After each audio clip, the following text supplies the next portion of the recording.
Hey, I'm Jay, and I paint, and I invite you to paint alongside my videos or make some art. So, this is the fifth session of what I've been calling Memories of a Mountain Meadow. It's this precious creation right here. And for a review, so there are videos showing sessions 1 through 4 where I started up with this whole thing. And where I'm at now, so everything's dried. It's been a couple of weeks. Where I'm at now is I want to continue working on these rocks. So I faced a big challenge. The rocks are kind of hard, but it's actually kind of working out. They are definitely unfinished though. They desperately need some highlights. Right now, there's a whole lot of the midsection of this painting is the same value when you look at, if you looked at it black and white, nothing would really stand out. So I need to bring in some pops and some lights and darks in there.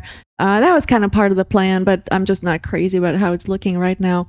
Also, I'm not crazy about this forest here in the background. It's this blue wedge in the middle of the painting, and that's just not really how nature works. So I need to break that up a bit. I pre-mixed some colors I'll show you in a second. But that's going to be my objectives today is work on the rocks, break up that forest, and if I'm feeling it, maybe work on the sky a little bit.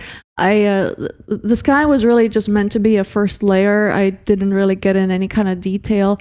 I was considering putting in some clouds. I might still put in some clouds, probably not this session. But also, I want to put in some grasses and maybe some wildflowers in the foreground. Not sure if I'm going to be able to pull that off with the rocks being wet paint, but we'll get there when we get there. That's why I'm going to start on the rocks to give them as much drying time as possible. Not that that makes a big difference with oils, because they take so long to dry, but psychologically it makes me feel better, so that's what I'm doing. Before I started recording, I mixed a bunch of paints. So these are several greens for the foreground. This is where I'm going to start. That's for the forest. I made this greenish straw kind of color for the foreground grasses if I get there. And what else? Oh, and some grays right here for the rocks. So it's not just gray. I mixed some. This is why I mixed lavender over here, because I want all of the gray that I'm using for the rocks. I wanted to put in some lavender to kind of reflect the sky. That was the intent, is for the sky to actually have lavender elements to it, which is why the rocks are reflecting it. But right now the sky is just super blue, so that's one of the reasons I want to get back to that. So yeah, without further ado, I'm gonna go ahead and start. Yeah. Oh, and I have a confession to make. So I'm trying to capture all the trials and tribulations of this painting on camera, but after I stopped recording the last time at the end of session 4, I realized I made a big oopsie, and I fixed one small thing, so I want to fess up to it.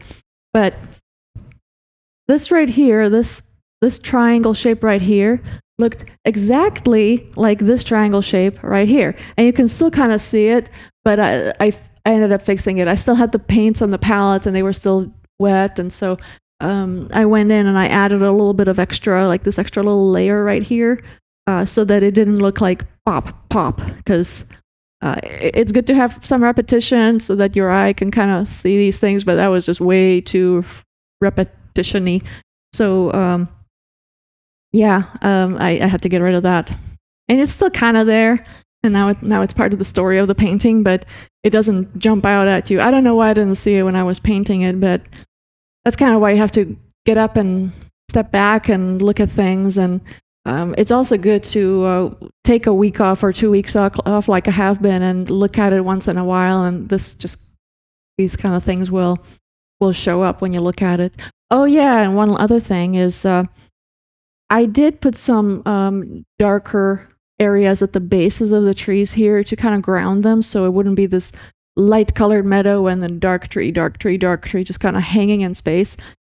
And looking at the painting close by, you can see that there are some shadows there, and it's actually grounded the way I intended. But it's it's just not enough. And when you step back, you can, I mean, even on the camera, the way it shows up right now, they look like they're floating in space. And so I'm not sure if when I'm gonna get to that. I'm gonna try to break up these videos into sessions. That way I take breaks too. So we'll see when I get to that. But right now, that's the plan. I think if I get all those things done, I might actually be finishing this one up. So yeah, fun stuff. So yeah, I'm gonna, let's see, try to keep my turpentine covered so that I don't smell it.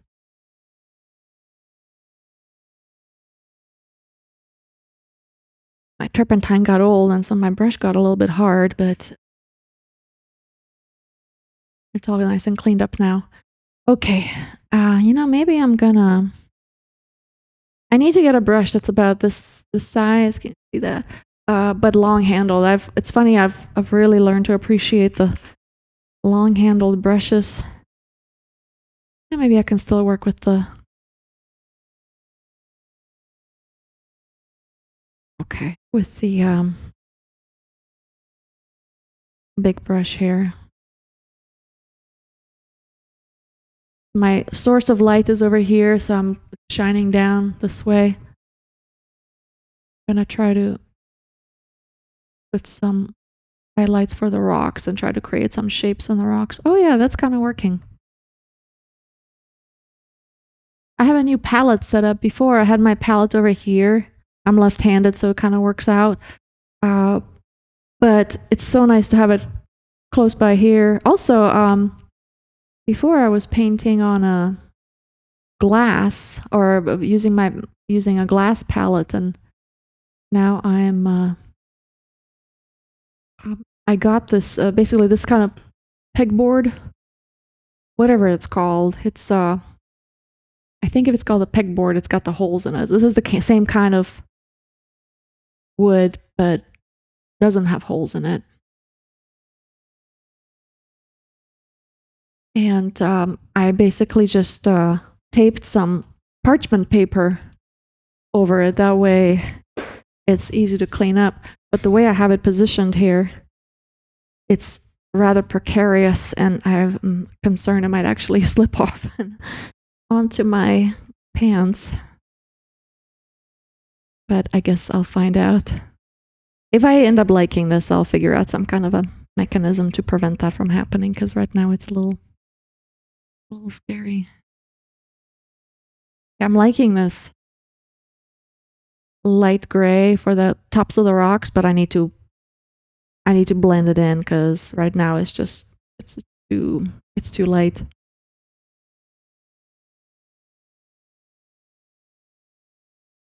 Highlights here and there. Oh yeah. See, I was so scared of the rocks, and my first rock painting was not great, but I learned from it. Something our teacher's always telling us, Eva, it doesn't have to be a successful painting. You learn from it. It's a successful exercise. Yeah, I kind of like that. My old palette, I said I was painting on glass. It was actually a shelf I had removed from an old refrigerator that I had to replace. The fridge was fine, but the defrost cycle stopped. So periodically, I would have to unplug it. I have this little backup fridge, like a little bar-sized fridge kind of thing. And I would put my food in there for a couple days and then defrost the big fridge and clean out all the ice and the water and then plug it back in. And like, wow, I used to do that. That's like really old school. It was. I'm from a country that was a little bit technologically behind, and so even I, as a kid, remember that being done. Is that, oh yeah, we got to unplug the fridge and defrost it. That was like a regular thing, and it became a regular thing for me. But living a modern lifestyle, I was like, oh my gosh, I need to buy a new fridge. Fridges are expensive, shoot. But I finally caved in and got a new fridge. It was fun though.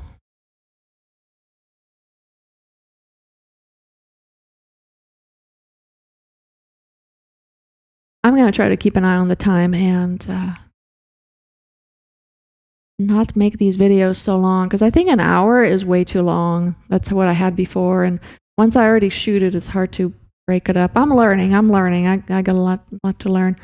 I've actually been learning a lot about audio and video lately, and it's actually starting to become interesting. At first, it was kind of intimidating, but now I'm like, I wanna become an expert.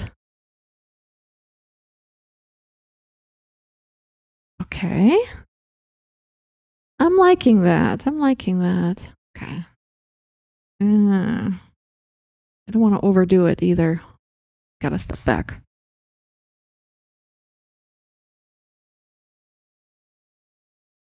Okay. Yeah, that's not bad. But it does need blending, because even on the camera right now, it's like snow capped almost. It's just they're just kind of, the white spots are just kind of there. Not white, it's a light gray with lavender. But it's it's too light colored. But thankfully, I've mixed a couple of different grays right here. I am ready for this. I'm still gonna try to keep using my big brush here. I looked at my watch and I forgot forgot to note what time it was. I've got laptops and phones and everything surrounding me, but I still like my old school watch with no battery in it. The real deal. It's funny with watches and how that's evolved. Because oh, that's not light enough. That's not dark enough. That's just making the white look bigger. I've worn a watch since I was like 8 years old. I got this 3-pack of it was Disney themed watches. It was a red one, a blue one, and a pink one. And I think I wore the blue one. Red was out of the question because red meant a particular well, it meant USSR basically. Not to go into too much detail there, but red was generally not a favorable color. So I never wore the red, but I wore the pink and the blue, and I just got used to always having a watch on me. And back then it was like a cheap digital thing, but I don't think I ever really stopped wearing a watch after that. And then as I got older, I progressively got into more and more complicated watches. And I don't mean like anything really expensive or anything, but at some point I gained the appreciation for the mechanical watch. And that's a pretty get into watches too much, but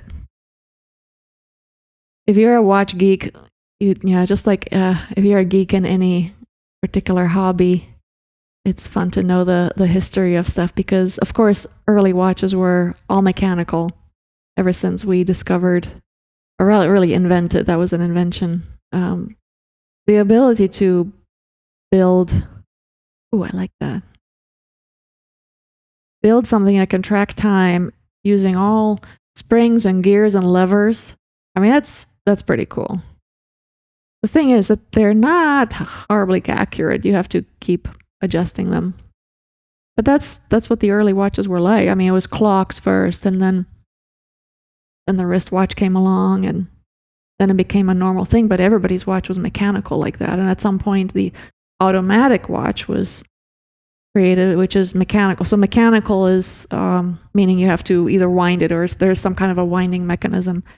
Automatic means there's still a winding mechanism, but it winds itself.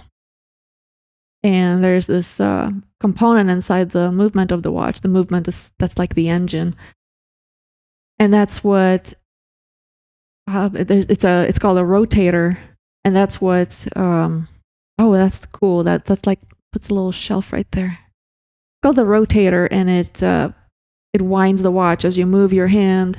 It rolls around in there, and in the process, it winds the watch. And so that's what a lot of watches were like. And then I think it was sometime in the 70s, Seiko comes along and invents quartz. And that really shook up the industry because quartz, that's a battery operated watch, way more accurate than anything anybody had. The mechanical watches are always gaining or losing some amount of time, and you have to adjust them every day or however often you want. Well, that totally shook up the industry. By the way, I'm just adding a little black into my gray because I'm realizing that I'm in the process of doing this. I'm making my rocks way too light. Anyway, that shook up the industry. And it tried to find a way to remain relevant, the mechanical watch industry. And because, I mean, if you just want to know what time it is, the quartz is the way to go because it's gonna lose maybe 1 or 3 seconds per year or gain 1 or 3 seconds per year. I mean, it's insanely accurate. Even the cheap $5 watch. But it's not sexy, right? It's not gears and levers and all this cool stuff that you could appreciate from an engineering perspective. So somehow or other, and I'm sure this was carefully orchestrated, mechanical watches became seen as a luxury item. And that continues today. And I mean, I get it because I appreciate a mechanical watch too. I'm wearing one now, but it's just funny watching how people react to different like the status that a particular brand carries. And I'm not gonna name names, but I'm sure you can think of a particular watch brand that's regarded as a a status watch, and then seeing people like in forums and subs and whatnot talk about how they're totally not into the status of it. Absolutely not. It's like yeah, totally.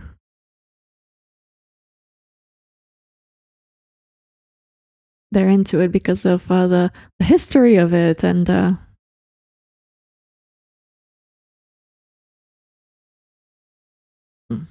that's pretty good.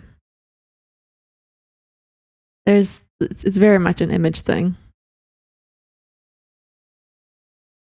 And this is not one of the famous watches. No, I just like. I think the people that are well, okay. If I start talking too much here, I'm gonna offend some people because there's different categories of people. I got into the forums and whatnot because I was fascinated with how specific I was about what I like in a watch. Like whenever my watch broke and I needed to go find a new watch, I realized that I was spending all this time researching like the different areas of the dial, and the color has to be just right and the size has to be just right, and it at some point it dawned on me, like, why in the world do I care so much? It's just a watch. And the reality is that it's not just the watch, and it's the same for other people too. We put a whole lot into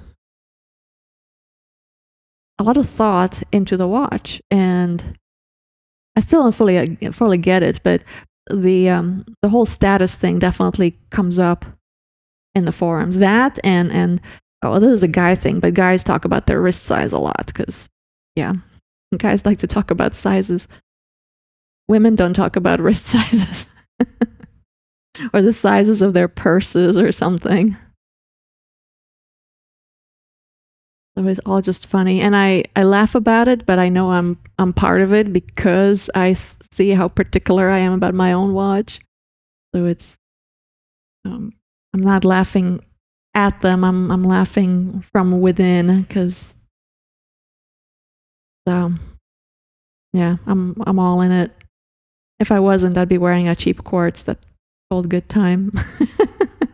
This is decent though. This gains about 7 seconds per day.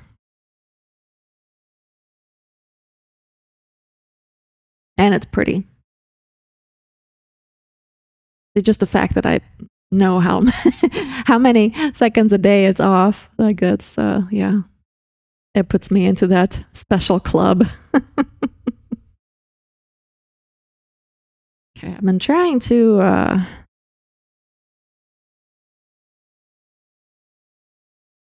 kind of smooth this over, give it a little bit of texture, and now I'm going in and putting in a little bit like little dips and dabs and things so that it looks like a little bit rocky. I don't want to overdo that though, because I want to have some like flat surfaces. Like this one here is good to have like some flat surfaces, but overall I think it's actually kind of looking like rocks. Need to break up this area here. Dark.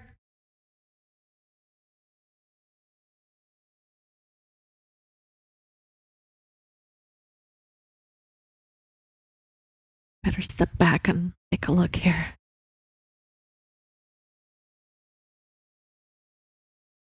Okay. I think I need to come back with the shadows because it's rocks. I mean, you look at this and it does look like rocks. It's just that I overdid it with the highlights. So I'm gonna come back with the shadow, and you know what? I'm gonna try using a flat brush. I do have a flat brush here. It's actually angled. That. I used to paint with this a lot, and then I've kind of got away from it. I don't know why. Oh yeah, because I found this round. This is a round brush, and I just got really comfortable with it. But really, the flat brush. There are some applications where the flat brush is best. The thing with the flat brush is you can do a nice straight line, but then you twist it, and you can do a thick line. And so if you do that during your brush stroke, you can really do a nice job of controlling the kind of lines you're putting on your painting. So let's see, I'm going to try to mix a little bit of a darker gray off to the side here. Bring in some more of my lavender so I never lose that. I don't think you can really see the lavender in it. Well, maybe just a little bit. But that's really not the point for the rocks to look lavender, but I just never want to have just a gray or just a black or just a white. I want it to be some kind of a color. That's one of my goals in all my paintings. Gosh. Okay. Oh boy. All right.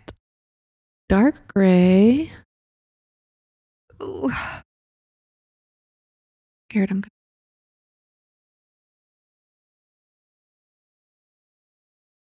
Yeah, that's not bad. That's not bad. Actually, I can get away with a little bit more black.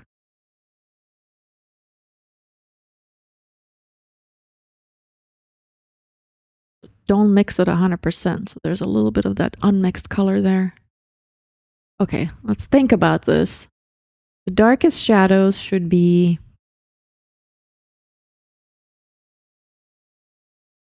the furthest away, so near the ground.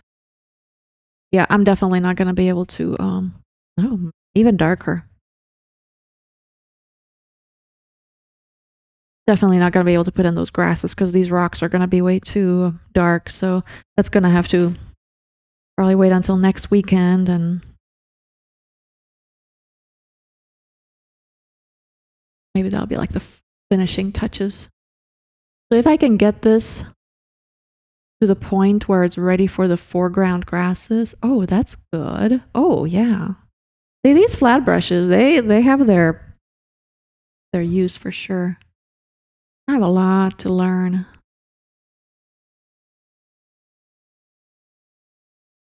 But I'm pleased with how the brushstrokes are coming out. It's not so much creating lines, it's creating effect with a particular brushstroke. Yeah, I just put it at the base.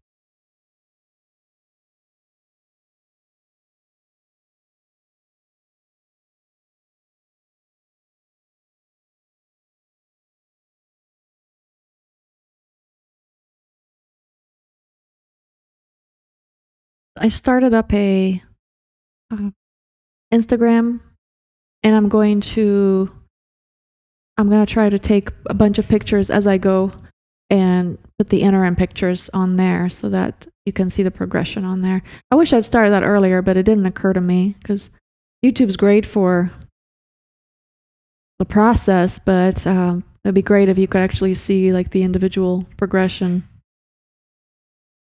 taken at some totally appropriate interval.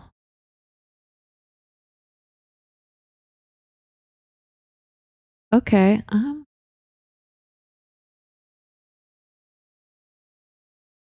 I would like to also learn how to play with brushstrokes in a more abstract manner. And so I'm thinking that after I finish this one, my next is going to be a abstract painting. I did one once and I was really happy with it. I don't know why I never went back and did more, but it was really just shapes of colors. Like I had some yellows and oranges coming together, and some lavender and some red, and kind of fading into each other. And still had to work on a composition. It wasn't like random. It was just abstract, but it's still I still put in a lot of work and made it look cohesive, and I was actually pretty proud of it. And I don't know why I never went back and did more of those.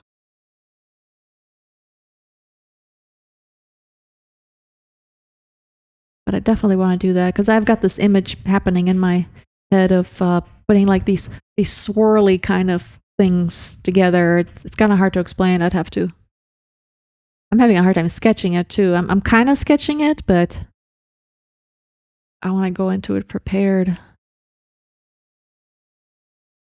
Okay. It's okay with the shadows. Step back.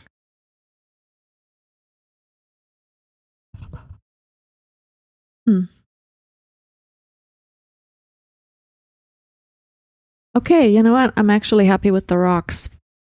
So I'm going to leave those be for now. There be rocks. Yeah, I might see something else as I go work on the forest, but you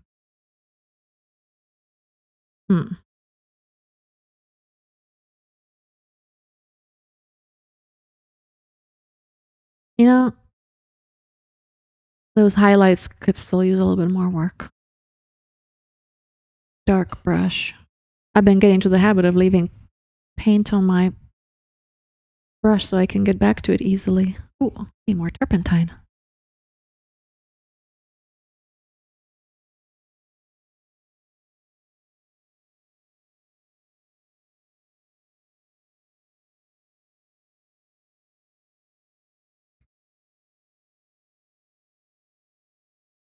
All right.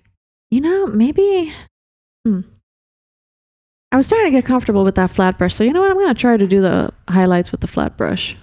And maybe after that, I'll take a little break. Come back and work on the forest in the next session.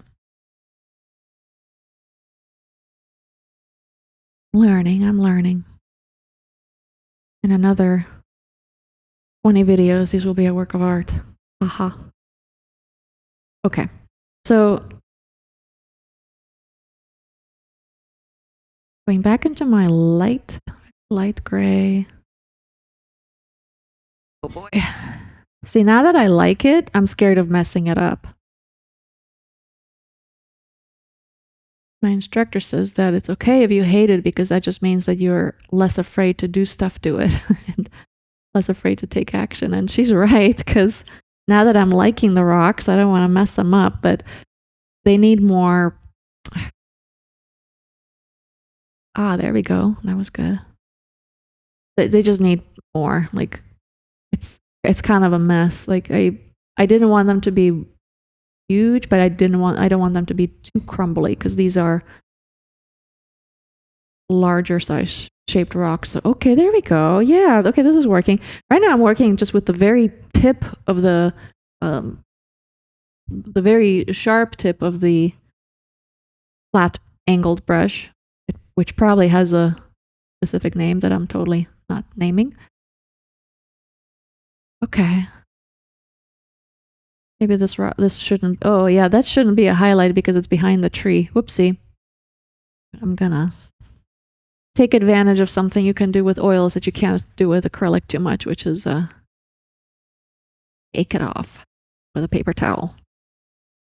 If you get too much paint on there, it gets to be a little bit too hard to put more paint on because it just becomes kind of muddy. But you could actually use a paper towel like I just did and just take it off, and I'll get back to that because I kind of muddied it, but muddied in a different meaning, not the same kind of mud I just said a couple minutes ago. Just didn't want too much of a highlight right behind that tree because that should be in the shade. Those are the kinds of things that if you look at a piece of art and that kind of thing doesn't look right, you might not realize, oh, that's a problem with the shade. You might not think of specifically what it was, but your human brain will catch that something is not right and it won't look as good to you. It won't look as pleasing. Ooh, that's kind of cool. That is, wow. Shoot, I'm starting to like rocks. I never thought I'd hear myself say that. With the shadow thing, it's kind of like when I was watching a movie a couple nights ago. I'm into a war movie phase lately for some reason. I'm watching a lot of war movies, and I saw, oh, you know what? I need to come back here with a thinner brush because I just accidentally kind of made this little spot here, right there, and it actually looks really good. I want to do more of that. Anyway, war movies. Where was I going with that? Oh, right. So of course there's a lot of CGI, and this was an overview shot of it was a neighborhood or a compound or something, and I instantly caught that one of the cars didn't have a shadow. I'm like, oh, that doesn't look right. So even though it was a small part of the screen and the camera was moving or the camera angle, it still popped out to me like, oh, that doesn't look right. And I'm surprised they had let that go through because that was a high budget movie, but it happens. Okay, I just picked up a smaller brush. I have got to get myself a long handled brush that's this size. Shoot.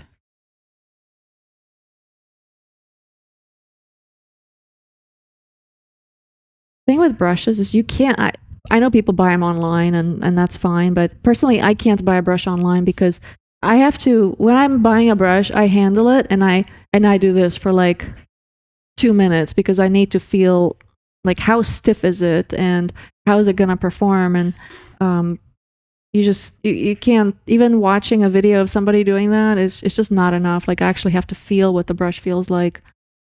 So I'm limited to art stores and whatnot, and I need to find a better source. Okay, so what I liked about this is that it just kind of added a little bit of a highlight and gave some shape to the rock. So that's what I'm gonna do here. Oh boy. Boy, oh boy. Little touches. I have to go back and my instructor also said to not be afraid to use more paint. Just kind of layer it on. So I'm gonna. Oh yeah, you know what? And she's right. Usually turns out to be right. The things she has us do, and I'm sometimes not into the exercise, and then 2 months later, I'm like, oh, that's why we were learning that. Got it. It's tough with art because it's so personal. It's hard to teach stuff like that, but there are real techniques and real knowledge behind all this that makes a difference. But when I'm painting, it's like it's coming from me, and so of course I don't really want to modify what I'm doing, but if I want to get to the kind of level of art that I want to get to, then I have to. So at least for me, I'm just strictly talking about my own personal learning experience, my own painting journey. It is a journey, though. I do hope. Oh, okay, that shouldn't be right. I hope you're getting inspired to by some kind of painting or some kind of art. I believe that everybody's got some kind of a artistic bone in them. I've heard people say like, "Oh, I don't do any kind of art." Like, yeah. I think art is a byproduct of human intelligence.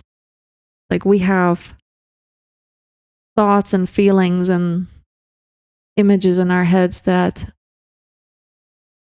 can't really express with words or in other ways, and so it comes out in some form of art. And there's many different kinds of art. For me, it's painting, but I think everybody's got something like that. And it doesn't have to be good as long as you're just expressing yourself. Art therapy is a thing for a reason. It doesn't have to come out good, but just the process of creating it's an outlet in a way that other things are not an outlet, and I think that's an important thing to experience.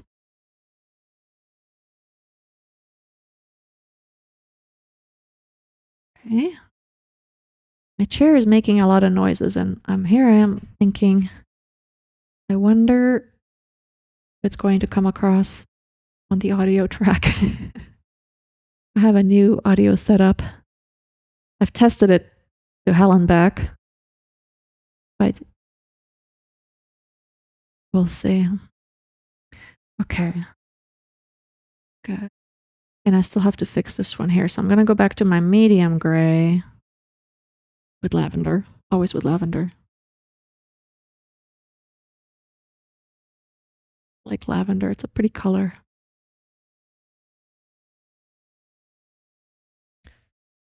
Okay. A little better. And the thing about knowing I'm going to come in here with a foreground is that if there's any area of these rocks that I don't like, I can just kind of craftily cover them up with some nice grasses.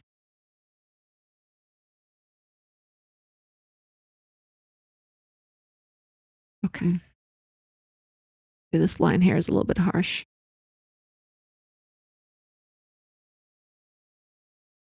Okay. Break that up a little bit. I'll step back a bit. Hmm.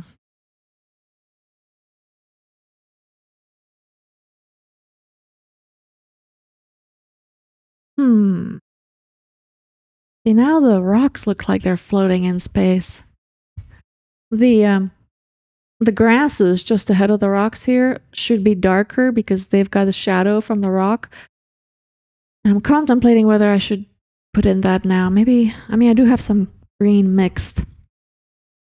Maybe I should do that before I come in with the grasses, because that is also going to be a backdrop for the light colored grasses. So, okay, let me do that real quick. Just smaller, use the smaller brush. Okay. See. I have a green mixed. I'm gonna take a little bit and make it darker. One thing that works cool about this setup that I did with the board and the parchment paper is that the parchment paper is see-through, and it makes the white parchment paper look darker, and that's a good thing. And I'm actually thinking about spray painting the board underneath it black so that it makes it even more dark, because the ideal palette is 50% gray, because if you're mixing something, if you're mixing it on a white background, it looks dark because you're comparing it on next to the white that's right next to it. But your painting is only white at the very beginning. It's got all sorts of colors on it. So to judge the value of it better, the value as in light and dark, it's good to have it on a background that's not completely white. Now this kind of makes it a light brown, but I'm thinking if I spray paint the board black, I might get ooh, that's too dark. Ew.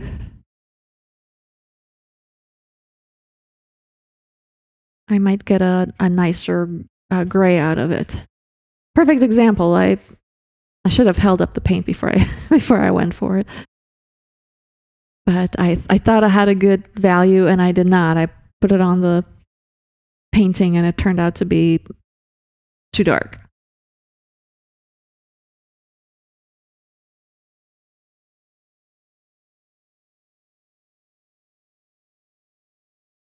Oh, that's much better.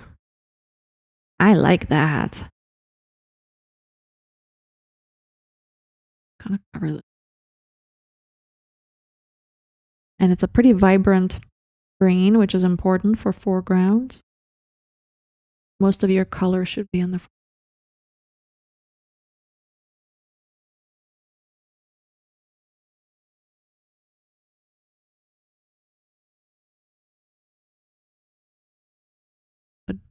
dry brush technique. Because there's already color there. That's a good thing about covering everything with some kind of a color to begin with, because now that I'm putting in the second color, I don't have to worry about covering up the white. The white's already covered up. So if some of the green that's already there peeks through, that's a good thing, because it adds dimension and depth and more dynamic.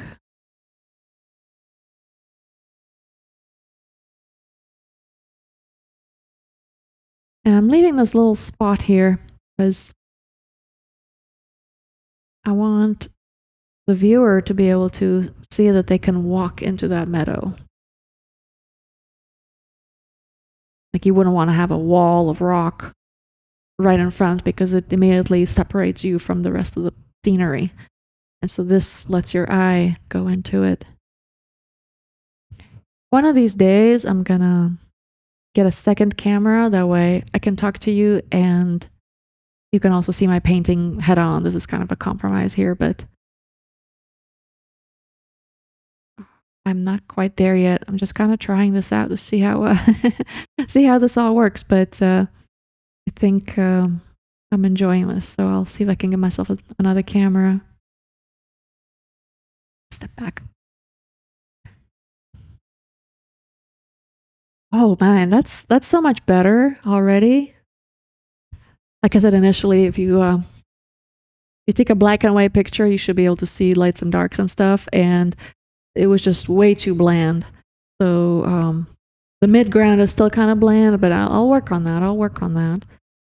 But I think for now, I'm gonna leave these rocks be. Maybe just a little bit more detail.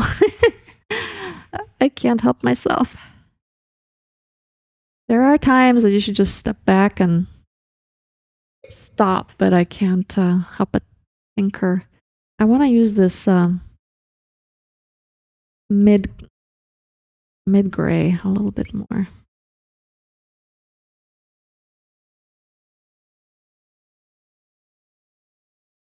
Okay, that's a middle gray. I like how some of these areas came up with these flat-ish surfaces. Oh, okay. I want to make it look like rocks. Okay, put it over here.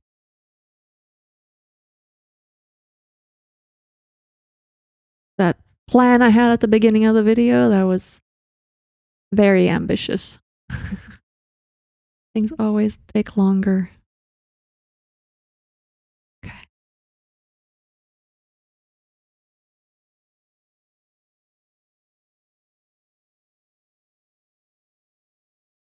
Okay, now I think I just needed to put a little bit more gray in there. Try it again.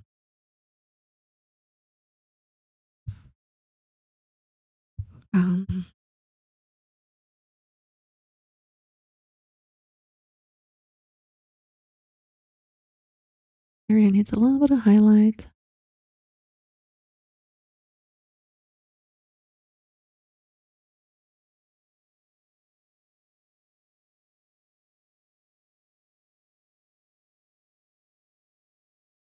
Because if I like the rocks too much, I'm not going to want to cover them up at all with grasses. That would be a good problem to have.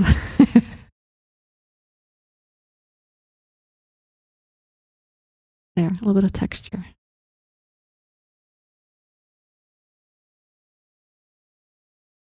Dark, too dark. Because it's too high up to be that dark. Okay. All right, now I'm going to leave it alone. Okay. All right. I'm going to take a break and come back and film session number 6. We'll get through this eventually. I mean, it's getting there, so yeah, we'll see.